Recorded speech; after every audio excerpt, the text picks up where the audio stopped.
आज आप सुने सावन मास की विस्पति व्रत कथा। भक्तजनों, आज आप सुनेंगे विस्पति बार का दिन, विस्पति भगवान की व्रत कथा। विस्पति भगवान की जय हो, विस्पति भगवान की जय हो। प्राचीन समय की बात है। एक नगर में एक बड़ा व्यापारी रहता था।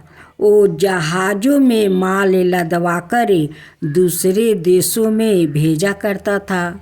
वो जिस प्रकार अधिक धन कमाता था, उसी प्रकार जी खोलकर दान भी करता था। परंतु उसकी पत्नी अत्यंत कंजूस थी। वो किसी को एक दाना भी नहीं देने देती थी। एक बार सेठ जब दूसरे देश में व्यापार करने गया तो पीछे से विस्पति देव ने साधु भेष में उसकी पत्नी से भिक्षा मांगी। व्यापारी की पत्नी विस्पति देव से बोली, हे साधु महाराज, मैं इस दान और पुण्य से तंग आ गई हूँ। आप कोई ऐसा उपाय बताइए जिससे मेरा सारा धन नष्ट हो जाए और मैं आराम से रह सकूं। मैं यह धन लुटाता हुआ नहीं देख सकती। तब विस्पति देव ने कहा, हे देवी, तुम बड़ी विचित्रा हो। संतान और धन से कोई दुखी होता है। अगर अधिक धन है तो इसे शुभ कार्य में लगाओ। कुंवारी कन्याओं का विवाह करवाओ। विद्यालय और बाग बगीचा का निर्माण करवाओ। ऐसे पुण्य कार्य करने से तुम्हारा लोक परलोक सतर्क हो सकता है।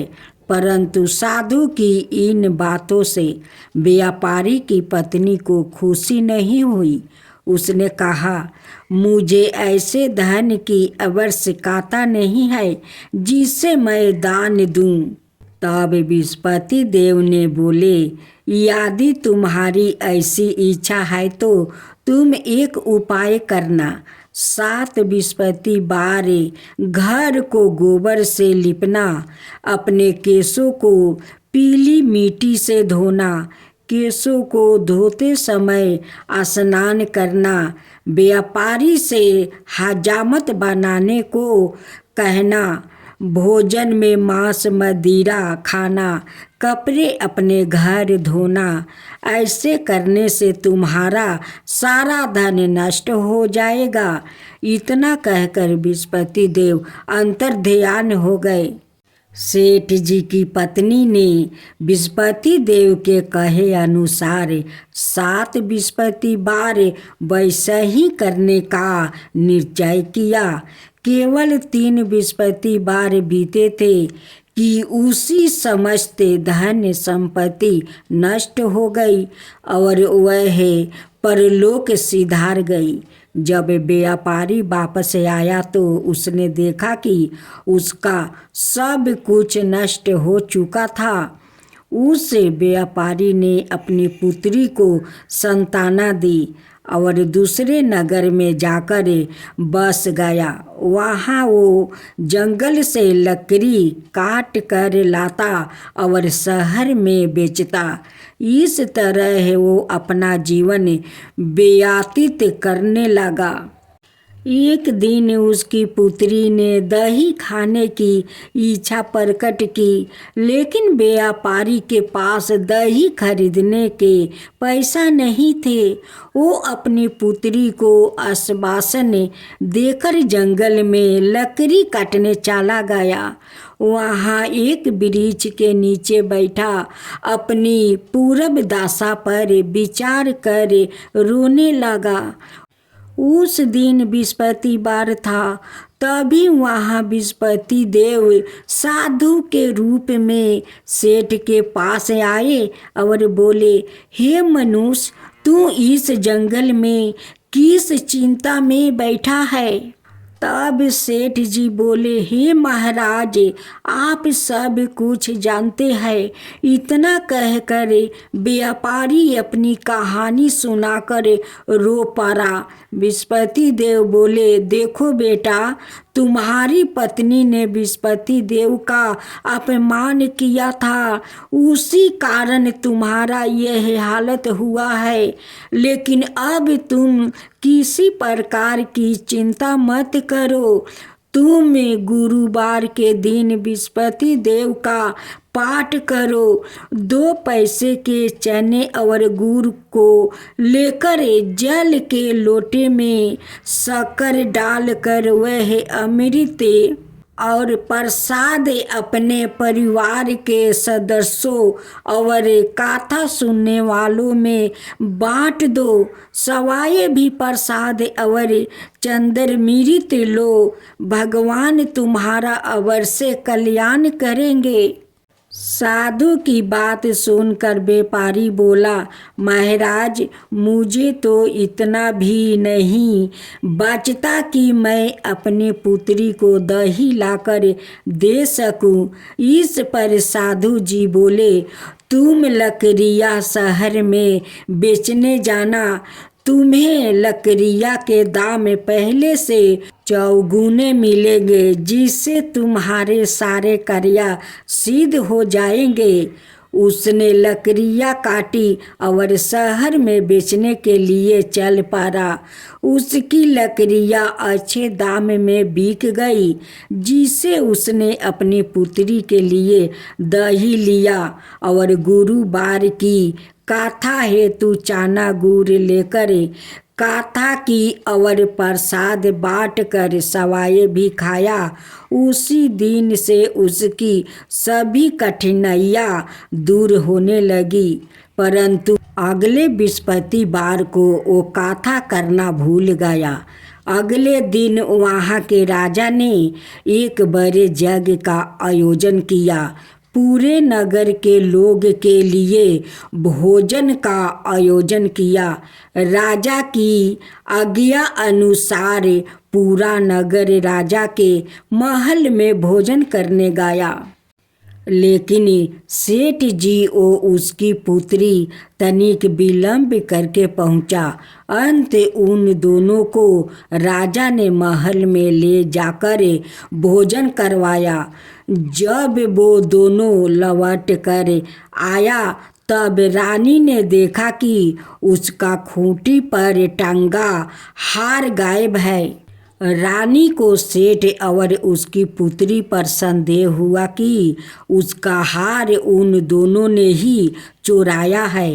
राजा की आज्ञा से उन दोनों को कारावास की कोठरी में कैद कर दिया गया। कैद में पड़कर दोनों अत्यंत दुखी हुए। वहाँ उन्होंने बृहस्पति देवता का स्मरण किया। बृहस्पति देव ने प्रकट होकर व्यापारी को उसकी भूल का आभास करवाया और उन्हें सलाह दी कि गुरुवार के दिन कैद खाने के दरवाजे पर तुम्हें 2 पैसा मिलेंगे। उनसे तुम चने और मुनका मंगवाकर विधि पूर्वक बृहस्पति देवता का पूजन करना। तुम्हारे सब दुख दूर हो जाएगा। बृहस्पतिवार को कैद खाने के द्वार पर उन्हें 2 पैसे मिले। बाहर सड़क पर एक स्त्री जा रही थी। व्यापारी ने उसे बुलाकर गुड़ और चने लाने को कहा।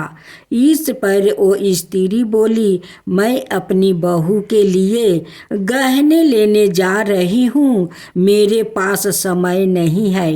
इतना कहकर वो चली गई। थोड़ी देर बाद वहाँ से एक और स्त्री निकली। व्यापारी ने उसे बुलाकर कहा कि हे बहन, मुझे बृहस्पतिवार की कथा करानी है, तुम मुझे 2 पैसे का गुड़ चना ला दो। उस स्त्री ने बृहस्पति देव का नाम सुनकर वो स्त्री बोली, भाई मैं तुम्हें अभी गुड़ चना लाकर देती हूँ। मेरा एकलौता पुत्र मर गया है, मैं उसके लिए कफन लेने जा रही थी, लेकिन मैं पहले तुम्हारा काम करूँगी, उसके बाद अपने पुत्र के लिए कफन लाऊंगी। वो स्त्री बाजार से सेठ जी के लिए गुड़ चना ले आई और सवाए भी बृहस्पति देव की कथा सुनी। कथा के समाप्त होने पर वो स्त्री कफन लेकर अपने घर गई। घर पर लोग उसके पुत्र की लाश को राम नाम सत्य है कहते हुए शमशान ले जाने की तैयारी कर रहे थे। स्त्री बोली, मुझे अपना बेटा का मुख देख लेने दो। अपने पुत्र का मुख देख कर उस स्त्री ने उसके मुंह में प्रसाद और चना मृत डाल दिया। प्रसाद और चना मृत के प्रभाव से वो पुनर्जीवित हो गया। पहली स्त्री जिसने बृहस्पति देव का निरादर किया था, वो जब अपने पुत्र के विवाह हेतु पुत्र वधू के लिए गहने लेकर लौटी और जैसे ही उसका पुत्र घोड़ी पर बैठकर निकला, वैसा ही घोड़ी ने उसी उछाल मारी कि वो घोड़ी से गिर कर मर गया। यह देख स्त्री रो रो कर बृहस्पति देव से क्षमा याचना करने लगी। उस स्त्री की याचना से बृहस्पति देव साधु भेष में वहाँ पहुँचकर कहने लगे, देवी तुम्हें अधिक विलाप करने की आवश्यकता नहीं है। यह बृहस्पति देव का अनादर करने के कारण हुआ है। तुम वापस जाकर मेरे भक्त से क्षमा मांगकर कथा सुनो, तब ही तुम्हारी मनोकामना पूरी होगी। उस स्त्री जेल में जाती है। जेल में जाकर उस स्त्री ने व्यापारी से माफ़ी मांगी और कथा सुनी। कथा के उपरांत वो प्रसाद और चना मृत लेकर अपने घर वापस गई। घर आकर उसने चना मृत अपने मृतक पुत्र के मुख में डाल दिया। चना मृत के प्रभाव से उसका पुत्र भी जीवित हो उठा। उसी रात बृहस्पति देव राजा के सपने में आया और बोले, हे राजन, तुमने जिस व्यापारी और उसके पुत्री को जेल में कैद कर रखा है, वो बिल्कुल निर्दोष है। तुम्हारी रानी का हार वही खूंटी पर टंगा है। दिन निकला तो राजा रानी ने हार खूंटी पर लटका हुआ देखा। राजा ने उस व्यापारी और उसकी पुत्री को कैद से रिहा कर दिया और उन्हें आधा राज्य देकर उसकी पुत्री का विवाह ऊंचे कुल में करवा दिया। दहेज में हीरे जवाहरात दिया। हीरे जवाहरात चौकी पर तुलसी का पौधा और दूसरी चौकी पर शालिग्राम को स्थापित करे।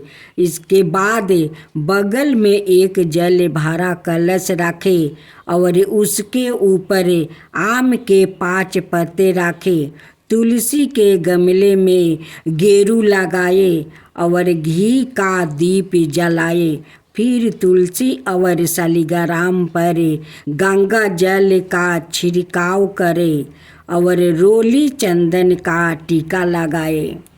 भक्तजनों, आज आप सुने तुलसी और जलंधर की व्रत कथा। दैत्यराज कलनेमी की कन्या बिंदा का विवाह जलंधर से हुआ। जलंधर महाराक्षस था। अपनी साता के मध्य में चूरी उसने माता लक्ष्मी को पाने की कामना से युद्ध किया। परंतु समुद्र से ही उत्पन्न होने के कारण माता लक्ष्मी ने उसे अपना भाई के रूप में स्वीकार किया। वहाँ से पराजित होकर वो देवी पार्वती को पाने की लालसा से कैलाश पर्वत पर गया। भगवान देवाधिदेव शिव का ही रूप धारण कर माता पार्वती के समीप गया, परंतु माँ ने अपने योग बल से उसे तुरंत पहचान लेती है, वहाँ से अंतर्ध्यान हो जाती है। देवी पार्वती ने क्रोध होकर सारा पीड़ित भगवान विष्णु को सुनाती है। जलंधर की पत्नी बिंदा अत्यंत पतिव्रता स्त्री थी। उसकी पतिव्रता धर्म की शक्ति से जलंधर ने तो ना मारा जाता है और ना ही पराजित होता है। इसलिए जलंधर का नाश करने के लिए बिंदा के पतिव्रता धर्म को भंग करना बहुत आवश्यक था। इसी कारण भगवान विष्णु ऋषि का भेष धारण करते हैं। वन में जा पहुँचे जहाँ बिंदा अकेली भ्रमण कर रही है। भगवान के साथ 2 मायावीर राक्षस भी थे, जिन्हें देखकर बिंदा भयभीत हो गई। ऋषि ने बिंदा के सामने पल में दोनों को भस्म कर दिया। उनकी शक्ति देखकर बिंदा ने कैलाश पर्वत पर महादेव के साथ युद्ध कर रहे अपने पति जलंधर के बारे में पूछा। ऋषि ने अपना माया जाल से 2 बांदर प्रकट किया। एक बांदर के हाथ में जलंधर का सिर था और दूसरे के हाथ में धैर्य था। अपने पति की यह दशा देखकर बिंदा मूर्छित होकर गिर पड़ी। होश में आने पर उन्होंने ऋषि रूपी भगवान से विनती की कि वो उसके पति को जीवित करे। भगवान ने अपनी माया से पूर्ण जलंधर का सिर धड़ से जोड़ दिया और सवाए भी वो उसी शरीर में प्रवेश कर गया। बिंदा को इस छल का तनिक भी आभास ना हुआ। जलंधर ने बने भगवान के साथ बिंदा पतिव्रता का व्यवहार करने लगी, जिससे उसका पतिव्रता भंग हो गया। ऐसे होते ही बिंदा का पति जलंधर युद्ध में हार गया। इस सारी लीला का जब बिंदा को पता चला तो उसने क्रोध होकर भगवान विष्णु को हृदयहीन शील होने का श्राप दे दिया। अपने भक्त के श्राप को भगवान विष्णु ने स्वीकार किया और शालिग्राम में पत्थर बन गया।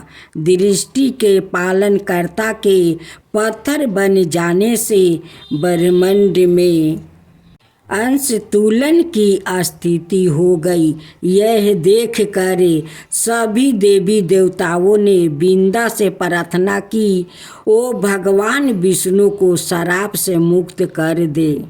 बिंदा ने भगवान विष्णु को श्राप तो दे दिया, सवाए आत्मदाह भी कर लिया। जहाँ बिंदा भस्म हुई वहाँ तुलसी का पौधा उग गया। भगवान विष्णु ने बिंदा से कहा, हे बिंदा, तुम अपने सतीव्रता के कारण मुझे लक्ष्मी से भी अधिक प्रिय हो गई हो। अब तुम तुलसी के रूप में सदा मेरे साथ रहोगी। जो मनुष्य भी मेरे शालिग्राम रूप के साथ तुलसी का विवाह करेगा, उसे इस लोक और परलोक में विपुल यश प्राप्ति होगा। ऐसी मान्यता है कि जिस घर में तुलसी होती है वहाँ यम के दूत भी असमय नहीं जा सकते। मृत्यु के समय जिसके प्राण मंजीरी रहती है, तुलसी और गंगा जल मुख में राख कर निगल जाते हैं, वो पापों से मुक्ति होकर वैकुंठ धाम को प्राप्ति होता है। जो मनुष्य तुलसी औलों की छाया में अपनी पितरों का श्राद्ध करता है, उसके पितरों मोक्ष को प्राप्ति हो जाते हैं।